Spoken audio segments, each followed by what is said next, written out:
Percy's Ploy, written by the Buried Truck and told by Wingstriker 3801. When Duck was sent to Edward Station, Diesel had to manage the yard alone. He was delighted. His plan had worked, but his inexperience led to disorganized sightings and delayed trains. Percy came to keep the yard in order, but despite his best efforts, Diesel ignored his help.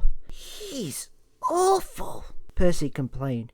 "He spends more time lurking amongst the trucks than shunting. I don't know what you three seen him. Duck is much better." Ha! Snorted James. "We have no patience for gossipy shunters, and that goes for you too, little Percy." Percy said no more, but decided it best to keep a watchful eye. The first train of the day was Henry's stopping service, followed shortly by Gordon's Express. One morning, Diesel put the coaches for these two trains at the wrong platforms, and when Henry arrived, he backed down onto the express. By the time the station master had worked out what had happened and the signalman cleared the path to the correct coaches, Henry was delayed and none too pleased. 10 minutes late behind schedule, he fumed. "All due to your inadequacy. Revolutionary indeed. If my trains are late again, I'll give you revolutionary." Diesel had no reply. He sulked angrily, thinking how to pay Henry out. By the next morning, Diesel had a scheme. He purposefully put the coaches at the wrong platforms again. Percy, shunting nearby, was about to speak up when Henry arrived. "What's this?" he demanded. "Don't tell me you've made the same mistake again." "Why, certainly not. Your words taught me a valuable lesson," Diesel replied greasily. "This is a change requested by Sir Topham Hatt himself. The way I heard it, you pull the express much better than Gordon. He, on the other hand, is only suited for that kipper of yours. It's your turn today, and perhaps forever." Diesel scuttled away, leaving Henry full of pride. When Gordon arrived, he was surprised to be coupled to the local. Percy tried to tell them what he had seen, but Gordon and Henry were arguing bitterly so loudly that no one paid attention. In the end, Gordon left with a very late local and a nasty disposition. "Why, that Henry," he complained to Percy, "saying he pulls the express better than me. Oh, on what railway is that true? My passengers have never complained. And to suggest that I be pulling the flying kipper? Disgraceful! Where does he get such an idea?" "From Diesel. I tried to tell you earlier." "You silly big engine," scowled Percy. "Diesel made you act horrid to Duck, and now you're being horrid to each other. Sit around and moan if you'd like, but I've had enough." Percy stormed away.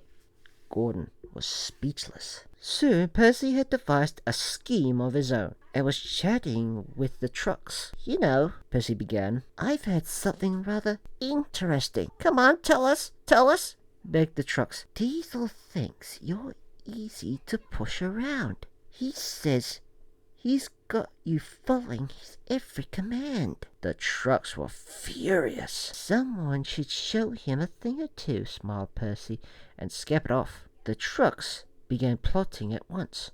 Someone was going to be them. The next day, Diesel shuttered the coaches for the first two trains and was readying James's slow goods. The trucks began to give him trouble. "Come on, you wretched things," he growled. "Move!" "As you wish," they laughed. As they crossed the junction points, it happened. The trucks surged and pushed Diesel off the rails. They sat blocking the line to the express. At that moment, Henry arrived. "What on earth are you doing? You're in the way of my express." Sir Topham Hatt came out to see what was the matter. "Be off with your local train, Henry. I'll attend to this matter." Henry was confused. But I thought you wanted me on the express, sir. And where did you hear such a thing? By the time Henry had finished, Diesel was looking pale. That'll be all, Henry. Hurry along to your trade. As for you, Sir Topham Hatt said, turning to Diesel, I shall deal with you later. Before long, Percy and the Cranes had Diesel back on the rails. He spent the rest of the day in the sheds. When the big engines returned, they hissed and glared at him. Silence fell when Sir Topham Hatt arrived. my engines do not tell lies, he began sternly. I will not stand for your despicable and deceitful behavior like this. Furthermore, you have shown you are incapable of handling the work in the yard. I am most disappointed.